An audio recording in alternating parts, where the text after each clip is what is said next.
Cantinflas Show, la caricatura mexicana que influenció al mundo.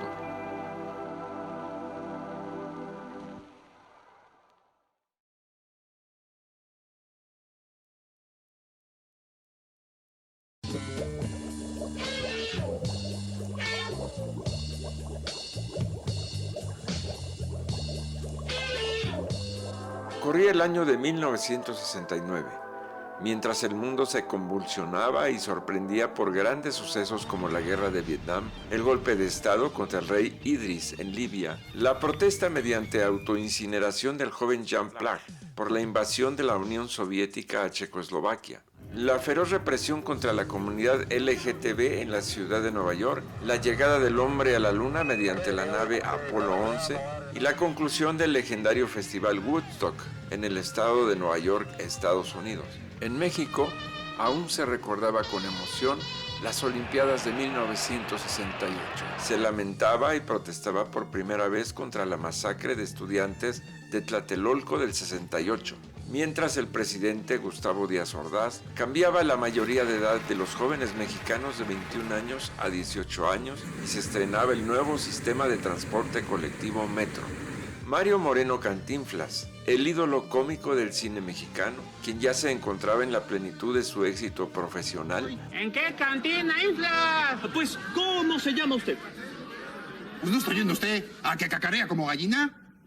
Cantinflas. Ese es mi nombre. Cantinflas. Decidió retribuir algo a México y a su pueblo, que tanto le habían dado con su amor y preferencia. Si el débil es débil, muy bien, porque es débil, entonces el fuertecito que le eche una mano. Su gran carrera iniciada en 1936 con la película No te engañes, corazón. Pero tú eres capaz de eso. ¿Qué? Un amigo mío haciendo eso. Caray, gata, nunca creí que fueras capaz de eso. Para esa época ya contaba con 33 películas en blanco y negro y 12 a color.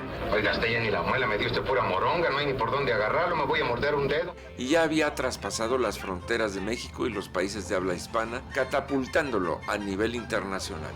Gracias a su participación en películas de Hollywood como La Vuelta al Mundo en 80 días de 1956, Pepe de 1960.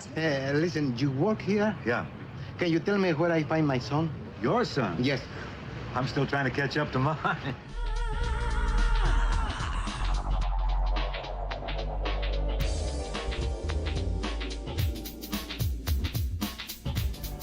Ya en su plenitud, el agradecimiento hacia su público, su amor a México y a la niñez mexicana, lo hicieron voltear a ver las grandes carencias de su país, entre las que se destacaban, como su raíz y fuente, la pobreza, la corrupción y sobre todo el analfabetismo masivo y la falta de educación en gran parte de la población, ya que el acceso a la instrucción formal era algo difícil para las personas que no pertenecían a las élites. Bueno, supongo que siquiera podrás marcar una cruz.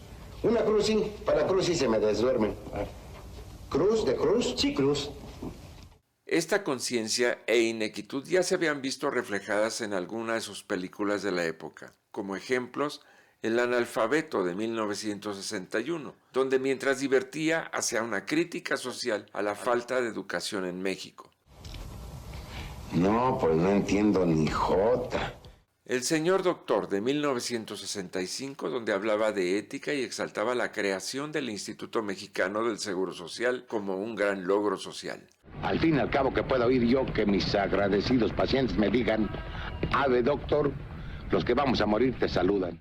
Su excelencia, con aquel mítico discurso en la tribuna de la ONU, donde ponía el dedo en la llaga acerca de las consecuencias de la guerra entre capitalismo y socialismo y los peligros del uso de las armas nucleares. En que el hombre científica e intelectualmente es un gigante, pero moralmente es un pigmeo. El cual aún tiene vigencia en el mundo actual, y por supuesto El Profe de 1971, donde criticaba directamente la calidad de la educación en México y mostraba los beneficios del conocimiento. También ustedes necesitan buenos cimientos, que son la educación, el respeto a sus mayores y sobre todo el deseo de estudiar, de sobresalir y servir a la patria. Por estas razones, en 1969 decidió emprender un proyecto dirigido a la niñez mexicana que podría coadyuvar a fomentar con ella el gusto por las artes, la historia universal y la cultura en general. Por lo que se propuso crear una caricatura de su personaje Cantinflas, quien pudiera viajar a través del tiempo y la distancia para aprender acerca de estos temas. Para ello utilizó sus influencias y conexiones adquiridas gracias a su éxito como actor, productor cinematográfico, secretario general de la Asociación de Actores ANDA y secretario general del Sindicato de Trabajadores de la Producción Cinematográfica STPC. Entre 1969 y 1972, Mario Moreno Cantinflas logró conformar un excelente equipo de producción y realización y comenzó a probar el personaje animado en proyectos como Cantinflas y los héroes de la historia, Cantinflas y la naturaleza, Cantinflas y el universo animado y Aventuras de Cantinflas 1, 2, 3 y 4 hasta que estuvo listo para lograr estrenar su gran proyecto.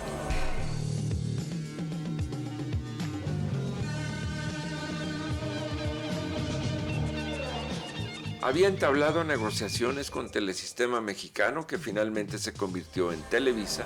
Así, con la coproducción de Diamex y Televisa, se logró la transmisión a nivel nacional de tan ansiado proyecto, contando como productores asociados al mismo Mario Moreno, junto al productor de cine ruso-mexicano Jacques Gallman, con quien ya había trabajado Cantinflas, el productor mexicano de cine y televisión Carlos Amador, quien había coproducido La Familia Telerín,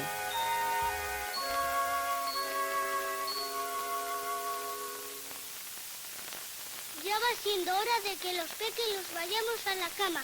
¡Ale!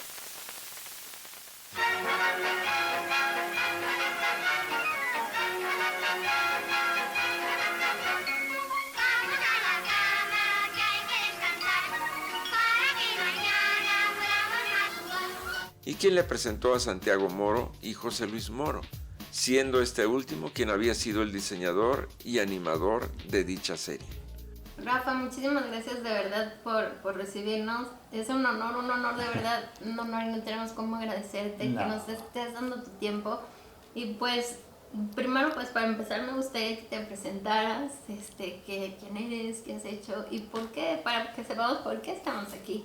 Pues, ¿qué les puedo decir? Soy su amigo Rafael Amador y coincidentemente soy hijo de uno de los creadores de esta idea de Cantinflas Show, que salió en una cena. Estaban don Mario Moreno y mi papá.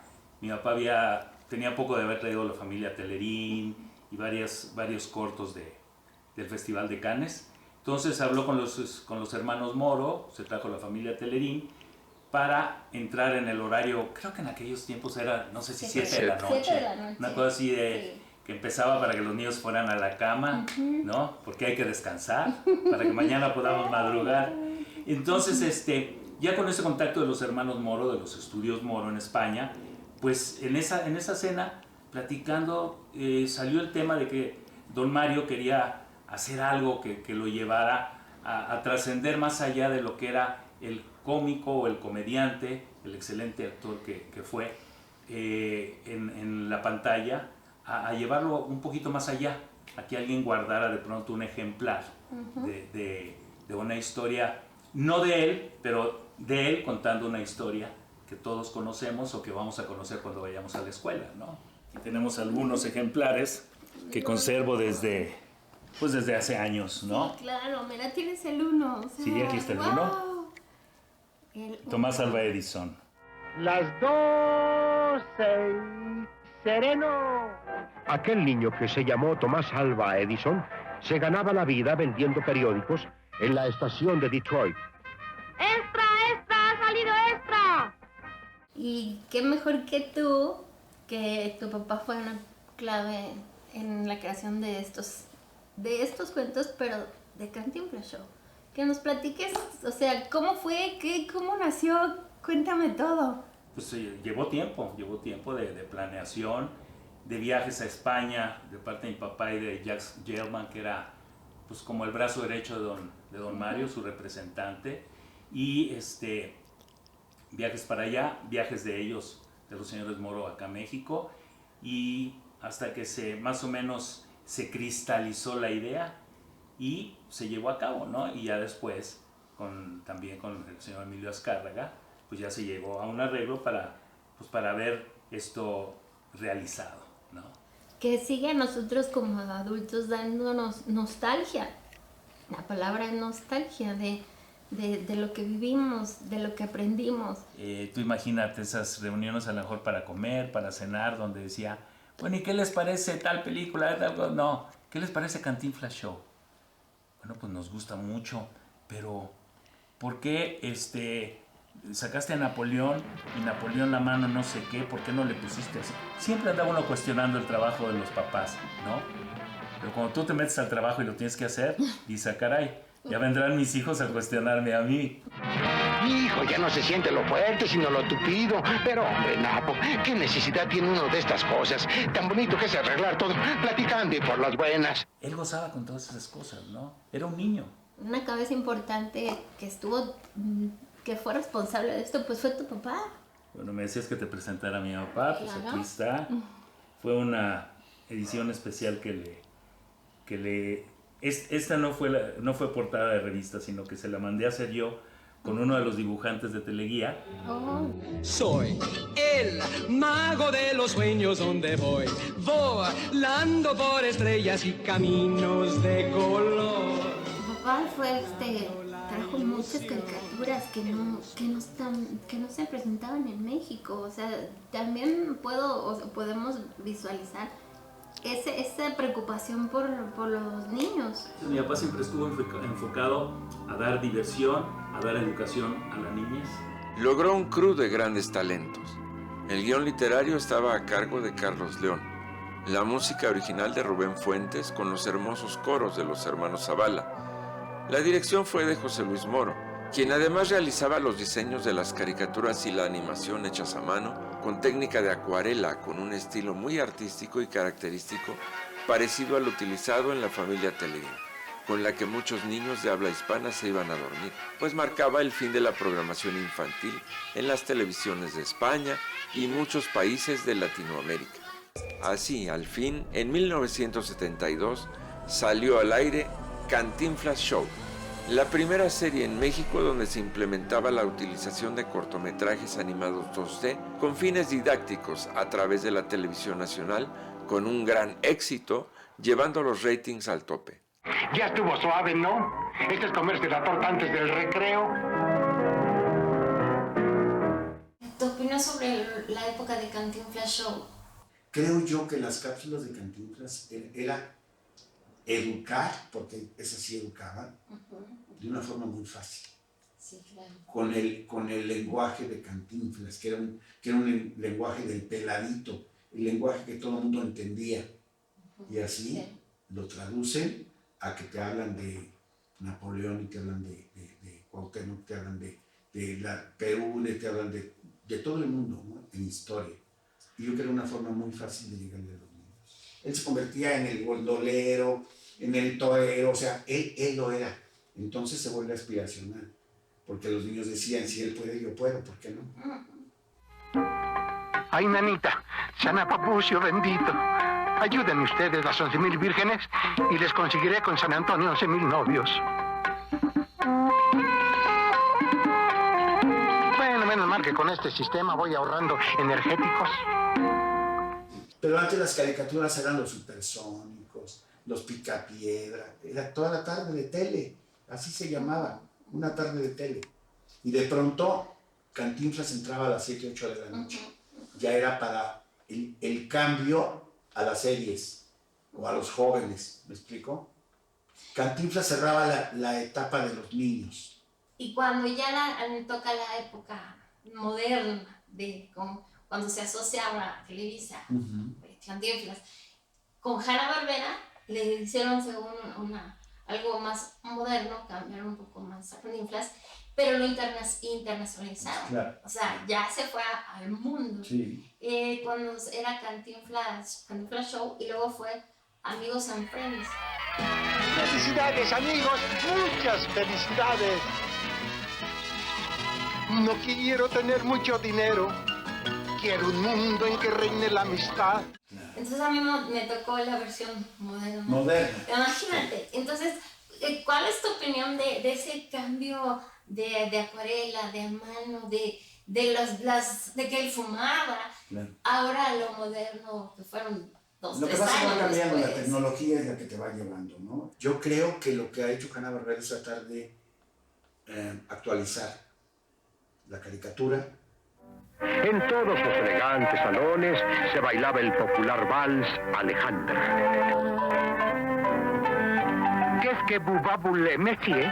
Cantinflas Show es nostálgico. Se trató de una serie constituida por pequeños cortometrajes animados en 2D de entre 6 y 7 minutos, dirigidos a los niños y niñas mexicanos, en los cuales combinaba la didáctica con la diversión. Cantinflas mismo estuvo muy cercano a la realización de la versión mexicana, logrando su objetivo de crear una versión animada de su personaje muy entrañable que quedaría arraigado a la cultura popular.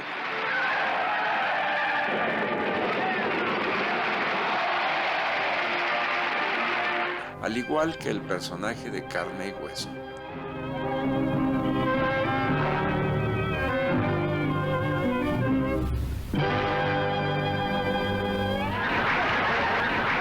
En cada capítulo, el personaje animado se convertía en un compañero de viaje muy cercano al espectador, para acompañarlo y conocer y valorar el arte y la cultura en general, y aprender juntos acerca de diferentes lugares, sucesos y personajes históricos importantes, e incluso acerca de ética y cómo ser mejores seres humanos. Todo esto siempre de una manera muy divertida. Ah, pues si es comedia, ha de ser rete graciosa. El poeta se ha perdido en una selva oscura de la que no encuentra la salida. En total se realizaron 53 capítulos con temas tan diversos como por ejemplo Edison, Leonardo da Vinci, Dante, Napoleón, Cleopatra, Einstein, la Navidad mexicana, la Ciudad de México, Acapulco, el Amazonas, Japón, la electricidad, el sol, la aviación o el fútbol. Además, en 1973, Televisa lanzó una contraparte de cada uno de los capítulos, editada como revista ilustrada de corte educativo, con imágenes de gran calidad con el arte de José Luis Moro y textos divertidos de Pilar Obón. Cada una contaba con 24 páginas llenas de color e imaginación. ¿Y por ti? Muchas gracias. De verdad fue por ti, porque no sabíamos que existía y mira, encontramos esto. Y me gustaría saber, pues, 2 cosas, tu opinión sobre lo que fue Cantinflas Show en tu vida cotidiana, en tu época. Y ahora como todo un profesional de animación y de efectos, pues, ¿cómo ves? Mi papá vio en la tele que anunciaban un Cantinflas Show y que era caricaturas y que a lo mejor su hijo, si se interesaba, podía empezar a darle el gusto por la lectura.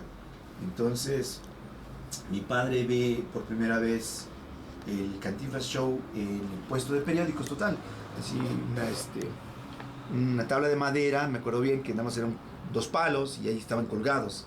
Entonces estaba colgado el Cantinflas Show número 1. Entonces me lo lleva, dice, mira, encontramos esto, a mi hermano y a mí, no lo da. Y mi hermano y yo lo empezamos a leer, cada quien en su momento. De repente, después de leer el primer número, nos empezamos a ver quién fue Edison, porque aquí viene la historia, vienen los dibujos para que te animes a leerlo. Y un pequeño resumen. Dibujos muy sencillos, pero claros. también viene otra cosa que me dio. Entonces, me encantan, y a mi hermano también, y empezamos a agarrar los libros que estaban ahí empolvados porque nadie los leía, que mi papá compraba, porque dice, le va a servir a mis hijos. Pero nunca nosotros los leíamos porque son puras letras, no hay figuritas, no hay dibujos. No hay dibujos. Y entonces empezamos a relacionarnos, mi papá ve como que nos gustó y empieza a comprarnos y llega el número 2. Y entonces, en el número 2 te voy a contar algo que nadie sabe. En el número 2, es correcto. En el número 2, pues mi papá cobrador, pues no había mucho dinero para comprar juguetes. Entonces mi hermano y yo vemos esto y entonces lo que hacemos es hacer dibujos de estos muñequitos y empezamos a dibujarlos y empezamos a crear un mundo entre mi hermano y yo de que él era el inglés, yo era el francés, y con nuestros muñecos de papel jugábamos y empezábamos a relacionarnos. Y entonces empezamos a crear un mundo con estos dibujos. O sea, creamos estos dibujos, yo te lo puedo dibujar ahorita, y si te dijera que todavía los conservo, o sea, wow, los tengo en papel guardados en una de estampas, también muy vieja. Entonces mi hermano también empieza a crear sus dibujos, yo también, y de ahí empezamos a crear nuestro mundo imaginario con Cantinflas Show, pero haciéndolo de dibujitos. O sea, estos dibujos los hacíamos. ¿Y qué es lo que hace Cantinflas Show y nosotros, y mi hermana y mí? Llegamos y de repente llega Cleopatra, en mi caso. Es tanto lo que veo que es la cultura egipcia, lo que es de repente Shakespeare, lo que es de repente, pues todos los que ves aquí, Galileo, todos ellos. Aquí está que de repente Cleopatra. encuentro un libro que se llama Mitología Griega. Pues me chuto toda la mitología griega. Después de ver todo esto, me meto más a lo que es la cultura egipcia, la cultura griega me puedo meter. Entonces desde ahí me da por leer, me da por volar la imaginación, me da por, si tú quieres, crear mundos de papel en aquel tiempo. Y algo que decía aquí el buen amigo Gabriel Vázquez Bullman, pues sí, tal vez un poquito esa parte me ayudó a crear imágenes, me ayudó a pensar en cosas que se podían hacer, que tal vez ahorita que soy el responsable de todo lo que es los efectos visuales, lo aplico un poquito con mi gente, con mis muchachos, para poder crear mundos. Ahorita estamos creando mundos. Pues yo creo que gran parte de todo esto es Cantinflas. Para mí Cantinflas fue el parteaguas para ponerme a leer y si tú quieres crear mundos, que ahorita lo estamos plasmando en todo lo que son sus efectos visuales. Y bueno, en Claro Video lo sigo viendo otra vez y la verdad fue un trabajo, creo que para su época, excepcional, porque si lo comparas tal vez con Disney sí hay diferencia, hay tal vez enorme, pero yo lo desconozco quién lo hizo, tú ya me dijiste, y lo veo y digo, qué buen trabajo está hecho. O sea, la narrativa que emplean, sí, claro. Los dibujos, me gusta. A lo mejor un poquito, bueno, a lo mejor no sé si lo quieras censurar, pero lo veo como que un poquito, las mujeres muy exuberantes, claro. Las caricaturas son muy exuberantes, o sea, lo veo y dices tú, ay, por ahí aparece Cleopatra desnuda, que hasta ahorita me di cuenta que estaba desnuda, nunca la vi toda mi vida. Sí, aparece cuando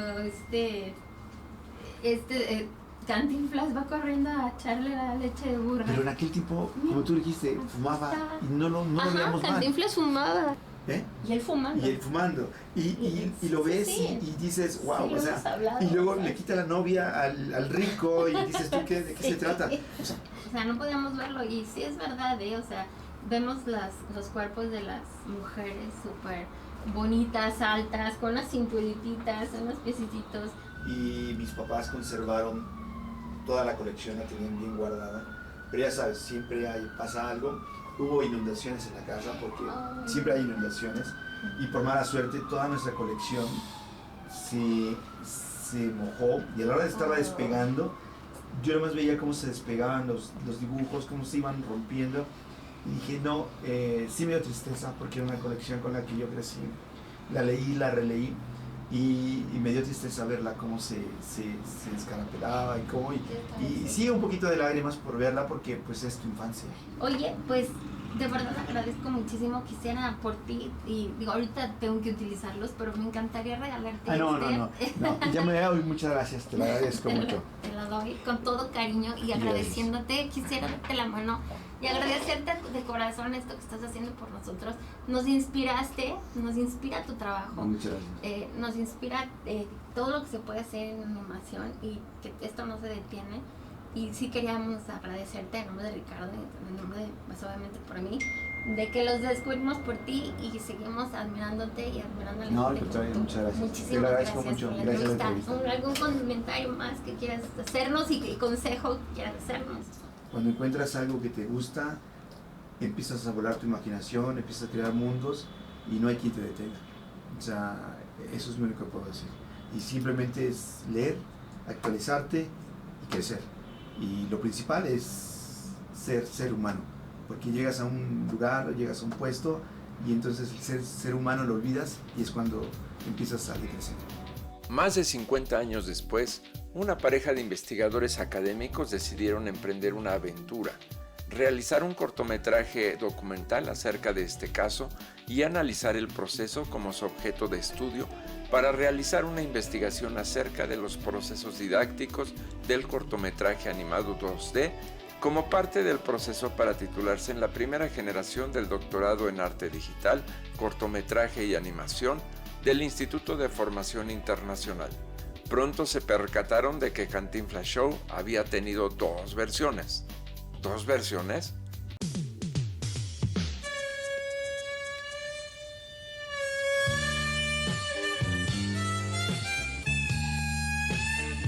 Entre 1982 y 1984, el exitoso consorcio norteamericano Hanna-Barbera, deslumbrado por el gran éxito de la versión original mexicana, realizó una segunda temporada del proyecto en coproducción con Televisa titulándola Amigo and Friends, en español Cantinflas y sus amigos. Tu amigo tan solo quiero ser. Es la mera verdad, amigos. Cantinflas y sus amigos.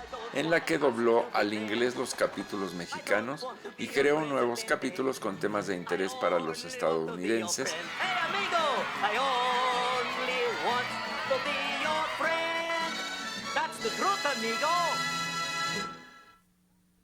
Con notables diferencias de diseño, arte y producción, aunque la mayor parte del público en general no notó la diferencia. ¡Ay, Chihuahua! That light, he travels pretty fast, all right. So do I. Hang on. El éxito del lanzamiento en Estados Unidos catapultó la serie animada a nivel internacional, siendo traducida a varios idiomas y transmitida en varios países del mundo. Al unir los capítulos mexicanos y americanos se completaron 104 capítulos, en los cuales el personaje de Amigo fue doblado en inglés por Don Messick. Sí, it is terrible, but no problem. Y en español por el mismo Cantinflas. Mire nomás, ve lo que se sacó por hijo desobediente. Pero no se preocupe, ahorita voy por él. Aunque corren versiones publicadas en periódicos y revistas en las que asegura el famoso imitador de Cantinflas, Flavio Ramírez Farfán, que cuando Cantinflas estaba ocupado en otros proyectos, lo llamaban a él para doblar algunos capítulos. En cuanto a la voz del narrador en inglés, contó con la voz de John Stephenson. Be careful, amigo. One slip on this treacherous face, and you would fall 10,000 feet with nothing to stop you. Only a log bridge. Y en español con la de varios talentosos locutores de la época, como Pedro de Aguillón, José Manuel Rosano y Raúl Matas. Gracias a la protección de Lorenzo de Médicis, llamado Lorenzo el Magnífico.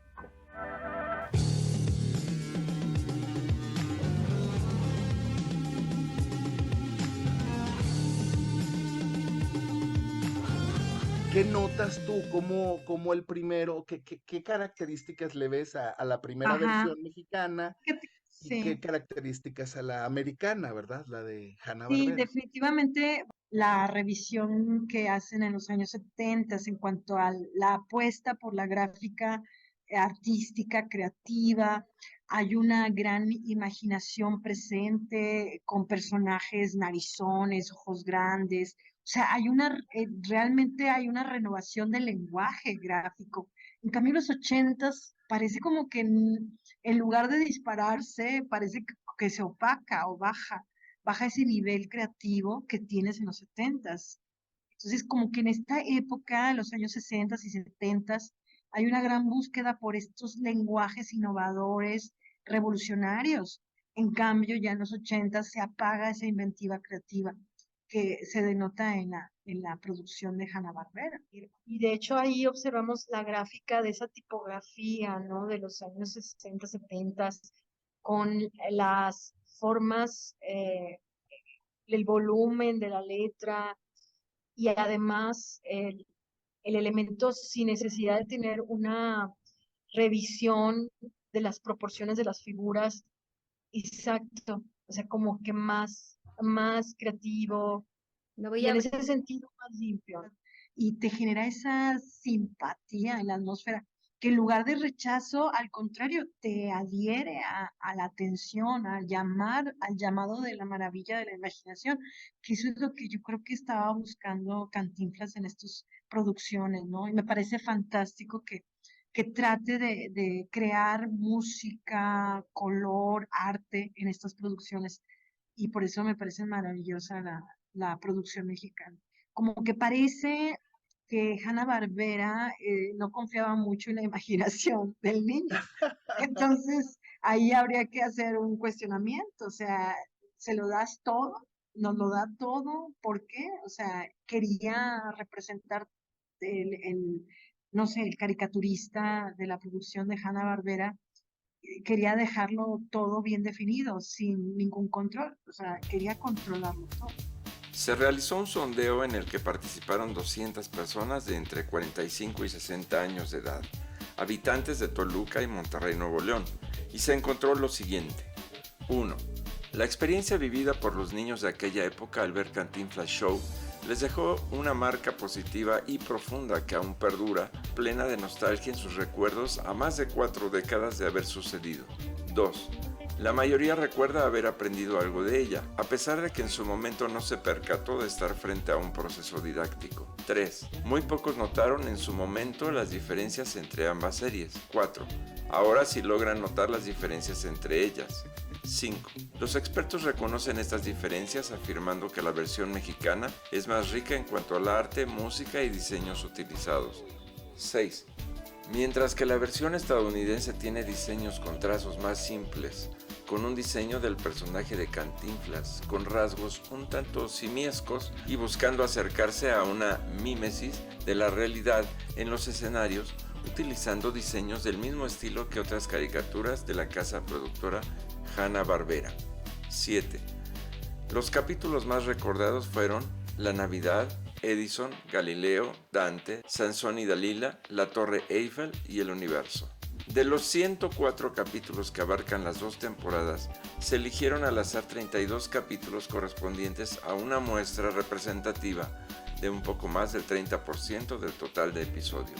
Al medir cuánto porcentaje de esos capítulos tenía contenidos didácticos y cuánto porcentaje contenía diversión, se encontró que el 43% correspondía a contenido didáctico y 57% a diversión. Se encontró que esta medición no podía ser exacta, dado que en ocasiones en una misma frase didáctica había diversión y viceversa. En estos casos se contaba el tiempo mitad para diversión y mitad para didáctica. Si se quitan los créditos de entrada y salida y no se cuentan los porcentajes, serían 58% de didáctica y 42% de diversión. Para la realización de este cortometraje documental se decidió también experimentar replicando algunos diseños de la serie original que habían sido realizados a mano, pero esta vez utilizando técnicas de animación digital para que sirvieran como transiciones en las que se les hizo interactuar en situaciones diferentes a las de sus apariciones originales. E incluso se decidió realizar algo más allá, diseñar y animar por primera vez a Cantinflas Show en 3D.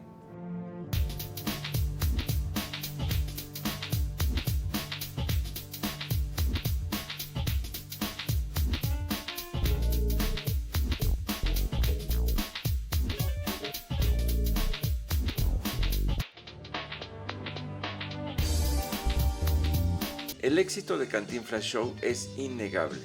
Por ello es posible afirmar que es el caso de implementación del cortometraje animado como proceso didáctico en México con mayor éxito, relevancia y alcance internacional, el cual se ha ido acoplando y transformando a las nuevas tecnologías, por lo que incluso en la actualidad sigue al alcance del público en varias plataformas de streaming, tanto gratuitas como de paga sin perder vigencia. En pocas palabras, Cantinflas Show y Amigo and Friends han traspasado las fronteras del tiempo y la distancia, tocando los corazones de varias generaciones de niños y niñas en diversas partes del mundo, quienes al volver a oír la música o ver imágenes de aquella mítica serie, aún ahora siguen conmoviéndose algunos, incluso hasta las lágrimas, por la añoranza de aquella época pasada y la nostalgia del recuerdo de aquellos afectos y amores, algunos presentes y otros ya desaparecidos, que llenaron sus infancias de dicha y felicidad en aquella época que tanto disfrutaban de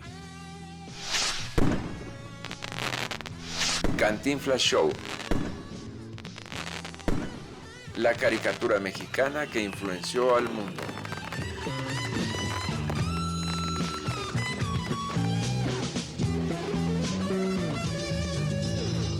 ¿Qué necesitas para vivir a gusto sin que nadie te moleste? Poder vivir en paz, en tu trabajo sola aunque la vida te cueste. No te vayas a arruinar.